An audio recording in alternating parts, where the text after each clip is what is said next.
오늘 본문 말씀인 창세기 33장은 야곱과 에서가 아주 극적으로 화해하는 그런 장면이 소개되고 있는 말씀입니다. 이 모든 일은 야곱이 야복 강가에서 하나님을 배웠고 또 씨름한 결과 이기는 그 은혜 가운데에서 이 모든 화해의 역사가 이루어졌다고 하는 것을 보여주시는 귀한 말씀입니다. 그래서 10절에 보게 되면 그토록 마음에 무거운 짐이었고 두려움이었고 20년 전에 집 떠나올 때 자기 형 에서가 자기를 죽이려고 했거든요. 도망 나와서 살아온 지 20년인데 이제 세월이 많이 흐르는 동안도 변함이 없는 것은 두려움입니다. 무서움입니다. 해결되어지지 않은 이 힘든 문제. 그런데 하나님을 배웁고 은혜를 받으니 하나님이 문제를 해결해 주시는 놀라운 역사를 보게 됩니다. 그래서 이제 형을 만났는데 이렇게 고백을 합니다. 내가 형님의 눈앞에서 은혜를 입었사오면 청하건대 내 손에서 이 예물을 받으소서. 내가 형님의 얼굴을 배운즉 하나님의 얼굴을 뵌 것 같사오며 형님도 나를 기뻐하심이니이다. 이렇게 말하고 있습니다. 형님의 얼굴을 배운즉 형님의 이 얼굴이 하나님을 만난 것처럼 너무나 반갑고 기쁘고 감사하다고 하는 이런 표현입니다. 이것은 아첨의 말이 아닙니다. 두렵고 무겁고 힘들고 어려움이 있어서 답답한 그런 어려운 마음이 있다 할지라도 하나님의 은혜를 받으면 마음이 달라집니다. 평안이 임하고 걱정이 없어지고 염려가 없어지고 마음에 담대함도 생기고 소망이 생기는 그런 모습을 볼 수 있어요. 그래서 이 야복 강가에서 밤이 맞도록 하나님과 씨름한 하나님을 만나 배운 이 사건을 계기로 인해서 놀라운 변화의 역사가 은혜가 임한 이 야곱의 모습을 볼 수가 있습니다. 야복 강가의 이 씨름하는 모습을 보게 되면 야곱이 어떻게 보면은 하나님께 기도한 것 같고 또 하나님께 매달려 씨름해서 이긴 것 같지만 하나님을 야곱이 찾은 것 같지만 자세히 보시면 하나님이 찾아와 주셨고 하나님이 만나 주셨고 하나님이 씨름해서 져주셨음을 알 수가 있습니다. 여러분, 이것이 기도이고 신앙생활입니다. 어떻게 보면 내가 교회를 선택한 것 같고 내가 예수를 믿은 것 같고 내가 기도해서 응답을 받은 것 같고 그렇지만 이것은 겉껍데기의 모습이지 하나님이 우리를 사랑하신다는 거예요. 아멘. 하나님이 여러분들을 먼저 사랑하시고 찾아오셨고 심지어 기도까지도 내가 기도드리는 것 같지만 하나님이 기도할 수 있는 마음을 주셔야 기도하는 거예요. 기도의 자리로 이끌어 주시고 기도할 수 있는 마음을 주시고 기도할 때 하나님께서 위로하시고 죄를 용서해 주시고 또 질병을 치료하시고 그토록 염려가 되는 문제를 해결해 주시고 할렐루야. 이런 은혜가 하나님을 만나 배우는 그 시간에 이루어지는 그 모습을 볼 수가 있습니다. 그래서 오늘 이 33장의 내용을 보게 되면 야곱이 응답받은 내용과 그리고 응답 이후에 잘못된 선택으로 위기를 맞이하게 되는 모습을 우리에게 보여주고 있습니다. 우리는 오늘 두 가지를 배워야 됩니다. 응답받는 것과 왜 이 야곱은 위기를 맞이했는가? 잘못된 선택이 있었거든요. 잘못된 선택은 위기를 맞이하지만 바른 좋은 선택은 복이 되는 줄을 믿습니다. 그래서 이 두 가지의 흐름을 우리가 말씀을 통해 들으며 우리 모두가 하나님을 만나 배우는 이 예배의 자리, 이 시간을 통해서 우리 모두 다 은혜 받고 변화되어지는 놀라운 역사가 있기를 먼저 주님의 이름으로 축원합니다. 1절을 보면 말씀이 이렇게 시작되고 있습니다. 야곱이 눈을 들어보니 에서가 400명의 장정을 거느리고 오고 있는지라 이렇게 말씀합니다. 야곱이 바라보았더니 형 에서가 400명의 장정을 데리고 오고 있어요. 그 이유는 뭔지 아시죠? 형 에서가 20년 전에 그 사건을 통한 장자권, 축복권을 탈취해 도망간 이 야곱을, 자기 동생 아닙니까? 동생을 잡아 죽이기 위해서 지금 400명을 데리고 오고 있는 겁니다. 그러니 야곱 입장에서는 얼마나 마음이 두렵고 초조하고 무섭고 도망가고 싶고 그렇겠습니까?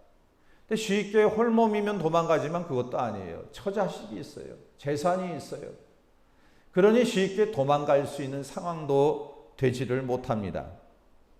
그런데 이 400명이 올 때에 본문 33장과 그 앞장인 32장은 400명이 오고 있는데 야곱이 대하는 마음의 태도가 달라요.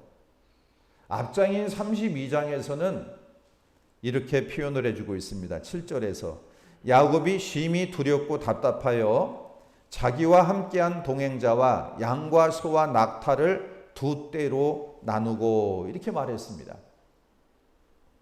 한마디로 이렇게 표현하고 있어요. 마음 상태를 심히 두렵고 답답하여 라고 말하고 있습니다. 어찌 표현할 수 없을 정도로 심히 두렵고 답답하다. 사는 게 아니라는 거예요. 야, 이거 어떻게 해결을 하지? 막막하고 자기 힘으로는 한계가 있고 어떻게 해야 할지를 모르는 그 답답한 마음을 이렇게 표현해 주고 있습니다. 형 에서가 400명을 데리고 오고 있으니 이거 어떻게 하면 좋은가? 어떻게 이걸 피하면 좋은가? 어떻게 해결하면 좋을 수 있는가? 이렇게 힘든 마음이었는데 다음 장인 오늘 본문 33장에서는 완전히 달라진 모습을 볼 수가 있습니다. 앞장에서는 태도가 이랬어요. 맨 앞에 종과 자녀들을 맨 앞에 뒀어요. 그 뒤에는 자기 아내 가운데 레아와 자식들을 그 뒤에다 두었어요. 그리고 그 뒤에는 자기가 사랑하는 아내 라헬과 요셉을 그 뒤에 두었어요. 그리고 자기는 어디에 있습니까? 맨 뒤에 있어요. 맨 뒤에. 재산도 두 떼로 나누어 놨죠. 만약에 한 떼를 치게 되면 한 떼는 도망가서라도 건져야 되는 것 아닌가 하는 이러한 약삭빠른 그런 인간적인 방법을 쓰고 있는 모습을 보게 됩니다. 어쨌든 이 야곱은 그렇게 두려웠고 여러 가지 방법을 쓸 정도로 힘들었는데 이제 33장에서는 야곱의 태도가 맨 뒤에 있었는데 어디로 가느냐? 맨 앞으로 갑니다. 맨 앞으로 갑니다. 내가 내 처자식 지키겠다는 거예요. 내 재물 지키겠다. 형이 죽인다면 죽는다. 하나님께 맡기고 나는 이제 나아간다. 여러분 장수로는 32장, 33장 한 장 차이인데 왜 이렇게 바뀌어졌습니까? 시간이 흘렀기 때문일까요? 저절로 이렇게 되었습니까? 아닙니다. 야복 강가에서 하나님을 만나 씨름하는 하나님을 배움는 그러한 은혜의 시간이 있었기 때문입니다. 여러분들에게 이런 시간, 이런 은혜가 있기를 축복합니다. 현실이 어렵고 해결은 해야 되는데 막막하고 내 힘으로는 한계가 있고 방법을 찾아보아도 방법이 없고 삶이 진퇴양난이고 이런 어려움이 있을 때 어떻게 해야 되느냐? 야곱이 보여주고 있습니다. 하나님을 만나면 하나님께 매달려 씨름하듯 하나님의 은혜를 입게 되면 변화가 있게 되는데 이 변화는 누가 주시느냐? 야곱이 한 게 없습니다. 하나님이 변화를 시켜주시더라는 거예요. 야곱의 마음도 변화시켜주시고 에서의 마음도 변화시켜주셨습니다. 환경도 바꿔주셨습니다. 여러분 이토록 우리의 삶에 있어서 우리는 변화를 원하지만 우리는 연약해서 내 힘으로는 할 수 없는 게 너무 많습니다.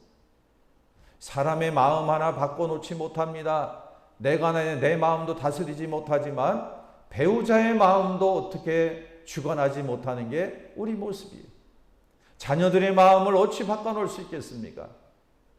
이 작은 것 하나 할 수 없지만 전지전능하신 하나님, 우리가 믿는 능력의 우리 하나님께서는 우리에게 은혜만 베풀어 주신다면, 함께 해 주신다면 이런 역사를 이루어 주실 줄을 믿습니다.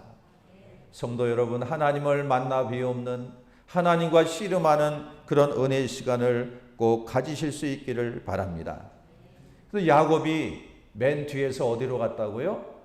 맨 앞으로 나아갔습니다. 아마도 이것은 아수에로 왕의 그러한 또 왕후로 그 자리에 있었던 에스더가 규례를 어기고 죽으면 죽으리라 하고 이 유대 민족을 구원하기 위해서 나아갔던 그 심정이 아니겠는가? 하나님께 맡기고 나는 기도했으니 주님이 역사해 주시리라. 우리 하나님이 도와주시리라. 하나님을 믿는 이 믿음을 가지고 야곱이 나아가는 이 모습을 보게 됩니다. 3절과 4절은 이제 극적으로 형 에서와 만나는 장면을 소개해 주고 있습니다. 에서가 20년 전에 마음 먹었던 것이 27장 41절에 이렇게 표현되고 있습니다. 아버지를 곡할 때가 가까웠은즉 내가 내 아우 야곱을 죽이리라. 20년 전에 에서가 마음 먹은 겁니다. 아버지 이삭을 보니까 연세도 있고 많이 늙었는데 살아생전에 내가 내 동생 죽이면 이것은 불효이고 얼마나 아버지 마음이 아프겠는가. 아버지가 어차피 연세도 있고 늙으셨으니까 아버지 돌아가시면은 내가 이 야곱을 죽이겠다. 이렇게 마음을 먹었던 것이 27장에 기록되어 있습니다. 그런데 오늘 이 본문을 보면은 400명을 데리고 실현하기 위해서 이제 때가 됐다. 죽이기 위해서 왔는데 어떤 일이 벌어졌느냐? 20년 만에 만난 아우 이 야곱의 모습을 보니까 너무나 20년이라는 세월 속에 늙어버렸어요. 100세에 가까운 97세가 되었습니다. 그런데다가 약곡강에서 환도뼈를 얻어맞아 그때부터 절개되었지 않습니까? 자기 동생이 절면서 나타났어요. 쩔뚝쩔뚝대면서 나타납니다. 그리고 계속 절을 하면서 자기에게 다가옵니다. 그 모습을 바라볼 때 하나님이 이 에서의 마음에 감동을 주셔서 측은히 여기고 딱하게 보이고 또 안쓰럽게 보이는 그 마음을 주셔가지고 이 동생 야곱을 보자마자 어떻게 하느냐?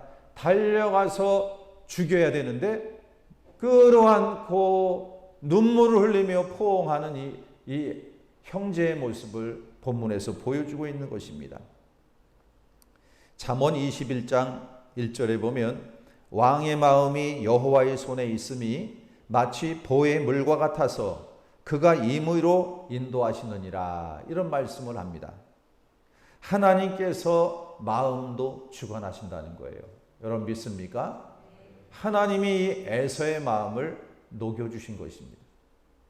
언제 그 마음을 열어주셨는지, 언제 녹여주셨는지는 모르지만 틀림없는 것은 어저께만 해도 야곱을 죽이려고 했어요. 그런데 야곱을 만나는 순간 하나님은 이 야곱을 보호해 주시고 에서의 마음도 녹여 형제간의 눈물로 상봉하는 모습을 우리에게 보여주고 있는 것입니다. 사울왕이 그렇게 다윗을 죽이려고 했습니다. 여러 방법을 통해 다윗을 죽이려고 많이 쫓아다녔지요. 군사들도 동원해서 죽이려고 못된 방법을 다 썼지만 그러나 하나님이 어떻게 하십니까? 야곱을 보살펴 주시는 모습을 볼 수 있어요. 하나님이 막아주시는 그런 은혜를 베풀어 주셨다는 것입니다. 하나님이 여러분들을 지켜주시고 여러분들을 보살펴 주실 줄을 믿습니다. 에서와 야곱은 단순히 이제 용서의 차원을 넘어서 아름다운 화목의 차원까지 간 모습을 볼 수 있습니다. 4절에 보면 안고 목을 어긋 맞추어 그와 입 맞추고 피차 우니라 이렇게 말씀합니다. 단순한 용서가 아닙니다. 모든 악의가 사라지고 화해와 사랑의 관계가 된 것을 우리에게 보여주고 있습니다. 야곱의 입장에서 한번 생각해 보십시오. 인생 최대의 고비가 넘어간 것입니다. 인생의 가장 무거운 짐, 염려, 걱정거리가 해결된 순간입니다. 20년 살아오면서 결혼을 했고 자녀들이 많아지고 재산이 늘어가지만 마음 한켠엔 편하지 않았어요. 형 생각만 하면, 이 에서만 생각하면은 잠이 오질 않는 거예요. 하루 이틀도 아니고 여러분, 이 야곱 입장에서 얼마나 힘든 인생을 살았겠습니까? 마음의 이 무거운 짐의 문제를 하나님이 해결해 주셨습니다. 오늘 이 예배를 통해 여러분들이 하나님을 만나는 시간, 하나님이 여러분 마음의 무거운 짐을 다 씻어주시고 평안케 하시고 가볍게 해주시는 그런 은혜가 있기를 바랍니다. 시편 80편 3절에서 말씀합니다. 하나님이여 우리를 돌이키시고 주의 얼굴빛을 비추사 우리로 구원을 얻게 하소서. 이 시편 기자도 이렇게 은혜의 빛을 비추어 주셔서 하나님의 얼굴을 비추어 주셔서 여러분들이 힘들고 어려울 때면 하나님의 얼굴을 바라보십시오. 하나님의 얼굴은 우리의 육안으로 보이진 않습니다. 하나님 이 시간 임하여 주시고 만나 주시기를 원합니다. 하나님 은혜를 부어 주시길 원합니다 하면서 주님께 무거운 문제, 힘든 문제를 주께 맡기며 기도하면서 야곱이 받은 은혜와 같이 여러분들도 묵은 문제, 긴 세월 힘든 문제 끌어안고 괴로워한 그 문제가 속히 해결되어지는, 아니 이 시간 해결되어지는 놀라운 역사가 있기를 주의 이름으로 축복합니다. 여러분, 그런데 오늘 본문에 보면 그토록 힘든 문제가 해결되었으면 얼마나 기뻤겠습니까? 그런데 무엇이 찾아오느냐? 위기가 찾아오고 말았다는 거예요. 근데 이 위기는 바로 하나님이 주신 위기가 아니라 은혜 받은 자가 잘못 선택을 하게 되면 위기가 오는구나 하는 것을 깨닫게 되는 것입니다. 야곱과에서는 이제 서로 미워하는 관계가 아닙니다. 위협을 주는 관계도 아니고 두려워하는 그런 관계도 아닙니다. 완전히 형제 간의 관계가 회복되었습니다. 그래서 12절을 보면 에서가 이르되 우리가 떠나자 내가 너와 동행하리라 이렇게 제안을 합니다. 이 에서가 있는 곳은 저 세일산입니다. 약 남쪽으로 120km 정도를 내려가야 있는 곳이 세일산입니다. 야곱아, 우리 오랜만에 만났는데 이제 우리 떠나지 말고 우리 같이 살자. 그러면서 세일산으로 가자는 거예요. 이 세일산은 바로 사해 남쪽 에서의 후에 에돔 족속이 사는 곳이고 거기는 바위가 많이 있는 곳이요. 지금 이 이스라엘 사해 남쪽 페트라, 요르단 지역 이쪽에 해당되는 곳이 바로 이곳입니다. 여기 가서 같이 살자라고 하는 곳입니다. 굉장히 먼 곳입니다. 야곱은 형과 화해는 했지만 같이 살기는 싫었습니다. 솔직한 거예요. 화해는 했지만 함께 살기는 싫었어요. 그래서 13절, 14절을 보면 핑계를 대는 모습을 보게 됩니다. 야곱이 그에게 이르되 내 주도 아시거니와 자식들은 연약하고 내게 있는 양떼와 소가 새끼를 데리고 있은즉 하루만 지나치게 몰면 모든 떼가 죽으리니 청하건대 내 주는 종보다 앞서가소서. 나는 앞에 가는 가축과 자식들의 걸음대로 천천히 인도하여 세일로 가서 내 주께 나아가리이다. 이렇게 핑계를 대는 모습을 볼 수 있습니다. 형이 먼저 앞서가면 나는 천천히, 자녀들도 어린 자녀도 있고 또 이렇게 동물들도 있으니까 천천히 가서 세일에서 만나시지요 라고 이렇게 이제 인사를 하며 핑계를 댔어요. 그러자 에서는 말하기를, 형 에서가 친절을 베풀어 줍니다. 내가 그렇다면은 내 종 몇 사람을 도와주도록 너에게 붙여주겠다. 그랬더니 아닙니다 하면서 극구 사양하는 모습을 볼 수 있습니다. 결국 어떻게 했느냐? 16, 17절을 보게 되면 이날에 에서는 세일로 돌아가고 야곱은 숫곳에 이르러 자기를 위하여 집을 짓고 그의 가축을 위하여 우리간을 지었으므로 그 땅 이름을 숫곳이라 부르더라 라고 말하고 있습니다. 야곱은 이 야복 강가에서 서쪽으로 8km쯤 떨어진 곳이 숫곳입니다. 숫곳에 집을 짓고 우리간을 지었습니다. 이제 형 에서는 남쪽으로 세일산으로 갔습니다. 왜 하필 이 숫곳에 자리를 잡게 되었을까? 이것이 바로 의문이고 이것이 바로 잘못된 결정이었다라는 것을 말씀을 드리는 것입니다. 형 에서를 따라가기 싫어서 임시 거처로 머물렀을 수도 있습니다. 또 나중에 세일산을 가려고 잠시 머문 그런 장소로 생각했을 수도 있습니다. 야곱은 이 숫곳에 한동안 살다가 다시 이사한 곳이 요단강을 건너 세겜성으로 들어가게 됩니다. 숫곳에서 세겜성을 가려면 요단강을 건너서 약 40km쯤 가야 합니다. 이 세겜성에서 남쪽으로 65km쯤 가면 예루살렘이 나오는 그 위치의 도시입니다. 야곱은 세겜성에 은 100개를 주고 세겜성의 추장 하몰의 아들로부터 땅을 사서 자기 소유를 삼았습니다. 이곳에 이제 장막을 짓습니다. 그리고 제단을 쌓습니다. 그리고 하나님께 예배하는 모습을 볼 수가 있는데 그곳 이름을 엘로헤 이스라엘이라고 이 지명을 짓는 것을 볼 수가 있습니다. 하나님, 이스라엘의 하나님이라고 하는 뜻이지요.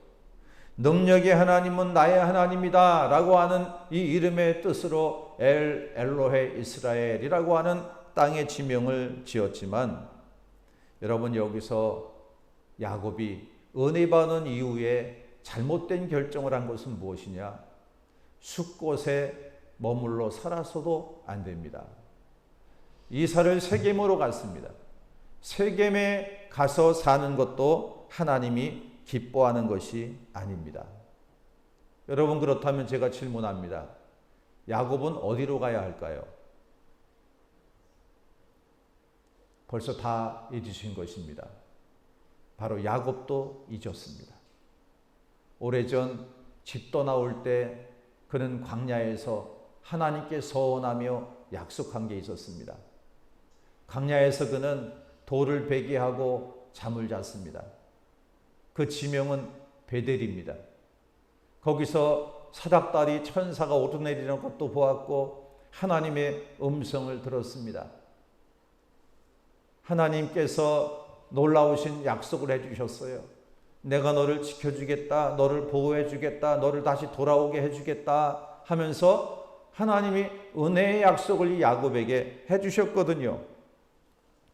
야곱은 이것이 하늘의 문이요 하나님의 전이로다 하면서 돌을 세워놓고 기름을 붓고 서원했어요. 그 서원한 내용을 한번 들어보십시오. 저 앞에 있는 28장입니다. 야곱이 서원하여 가로되 하나님이 나와 함께 계시사 내가 가는 이 길에서 나를 지키시고 먹을 양식과 입을 옷을 주사 나로 평안히 아버지 집으로 돌아오게 하시오면 여호와께서 나의 하나님이 되실 것이요 내가 기둥으로 세운 이 돌이 하나님의 전이 될 것이요 라고 말씀합니다. 그러니까 이 야곱이 이런저런 핑계를 대고 환경적으로 어렵다고 주저앉으면 안 되고 이 베델의 뜻이 무엇입니까? 하나님의 집입니다. 그는 어디로 돌아와야 되느냐? 베델로 올라와야 합니다. 하나님의 집으로 올라와야 합니다. 하나님 만났던 곳, 하나님을 예배했던 곳, 하나님과 약속했던 서원했던 그곳으로 올라와서 단을 쌓아야 되는 것입니다. 세겜에서 45km 남쪽이 베델입니다. 거기서 한 20km쯤 더 남쪽으로 내려오면 예루살렘입니다. 야곱은 세겜에 정착하지 말고 어디로 가야 돼요? 베델, 바로 하나님의 집. 주님과 약속했던 주님의 축복의 땅, 이 베델로 와야 되는 것입니다. 지금 어디에 있습니까? 세겜에 눌러 앉았습니다. 세겜에서 하나님께 제단을 쌓았다 말합니다. 아무리 하나님께 제단을 쌓고 예배를 드렸지만 하나님은 기뻐하지 않으셨다는 겁니다. 자기 가족들은 여전히 이방 신상을 섬기고 있었습니다. 아내들은 이방 신에게 드렸던 귀걸이를 다 여전히 하고 있었어요. 우상을 섬겼던 여러 가지 물건들을 다 치장하고 갖고 있었다는 거예요. 하나님이 싫어하는 게 무엇입니까? 우상 숭배입니다.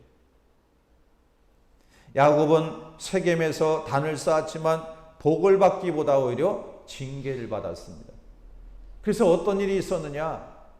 너무너무 예쁘고 사랑스러운 딸이 이 세겜의 추장의 아들로부터 겁탈을 당하는 이런 안타까운 일이 여기서 벌어진 거예요. 세겜에서. 그러자 분노한 이 아들들이 어떻게 하느냐? 할례라고 하는 이런 구실을 이제 핑계로 결국 이 세겜 땅에 있는 남자들을 칼로 쳐 죽이는 끔찍한 그러한 살육 사건이 벌어진 곳이 이 세겜 땅이 돼버리고 말았습니다. 긴박한 상황이 되어서 이제 결국은 그 자리에 머물러 있을 수가 없어서 이 베델로 가게 된 거예요.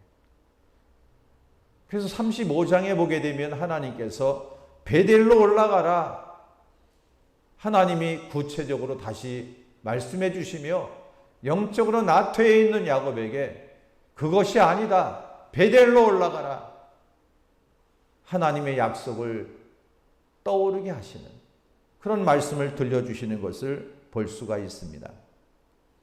야곱은 지금 모습으로는 세겜에서 제단을 쌓고 예배를 드리고 있습니다. 그러나 하나님이 기쁘게 보지 않은 것은 우상 숭배의 흔적들을 품고 있고 하나님이 원하시지 않는 지역에 눌러앉아 버린 이 모습을 보여주고 있습니다. 즉 야곱에게 있어서 숙곡과 이 세겜은 영적인 타협의 장소였습니다. 영적으로 불순종한 모습을 보여주고 있는 것입니다. 신앙적으로 후퇴한 야곱의 모습을 보여주는 것입니다. 왜 이렇게 되었느냐? 세 가지 이유가 있습니다. 하나는 서원을 잊어버렸기 때문입니다. 여러분, 사람들은 절박하면 하나님 제발 응답해 주십시오, 도와주십시오, 이것만 응답해 주시면, 축복해 주시면 내가 이렇게 하겠습니다, 막 이런 간절함이 막 올라와요. 여러분 그렇잖아요. 안타깝고 어렵고 막 힘들 때에는 이렇게만 해 주신다면, 그런데 이렇게 해 주셨더니 싹 잊어버려요. 사람들이 이런 모습이에요. 야곱이 지금 그런 것입니다.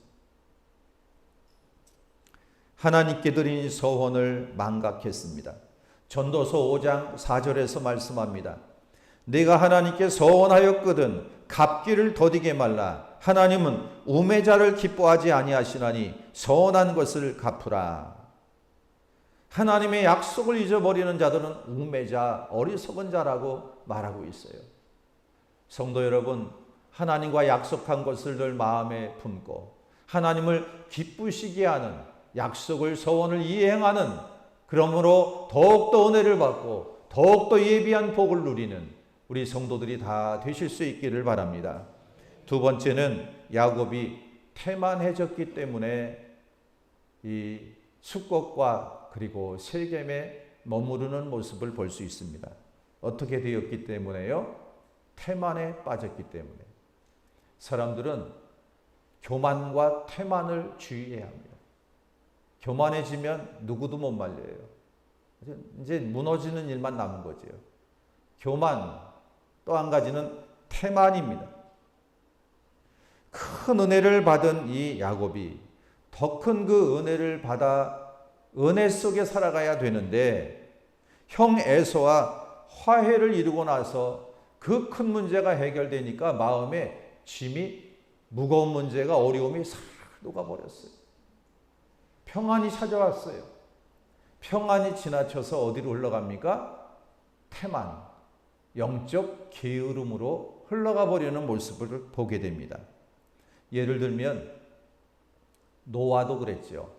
노아가 창세기에 보게 되면 어떤 일이 있었습니까? 홍수 심판으로 인해서 하나님의 엄청난 이 물로 인한 심판이 있었어요.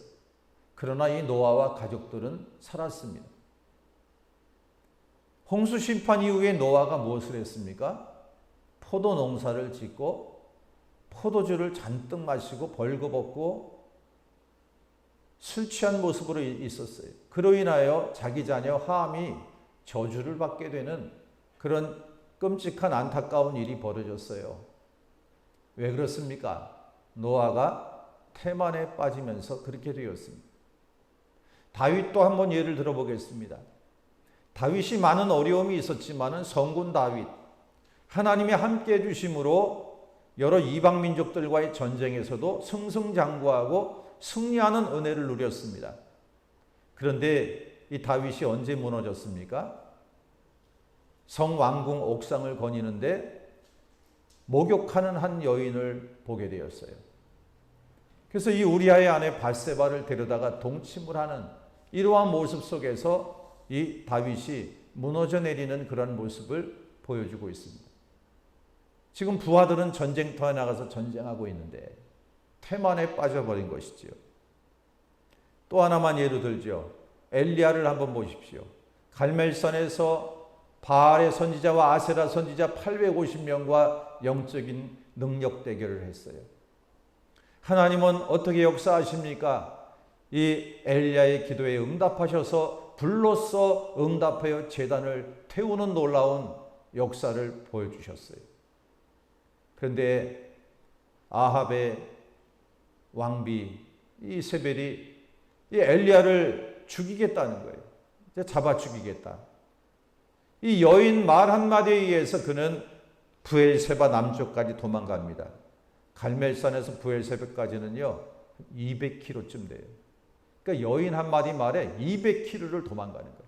도망가서 또 산속으로 깊이 더 도망가가지고 그는 로뎀나무 아래에서 하나님 차라리 나를 죽여주십시오.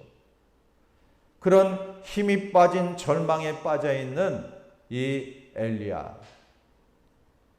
영적으로 여러분 나태하게 되면 이런 엄청난 위험이 따른다는 것을 보여주고 있습니다.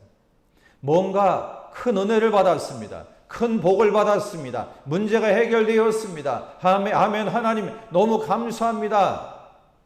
여러분 이 감사한 부분과 더불어 계속 은혜의 삶이 이어져 가야 합니다.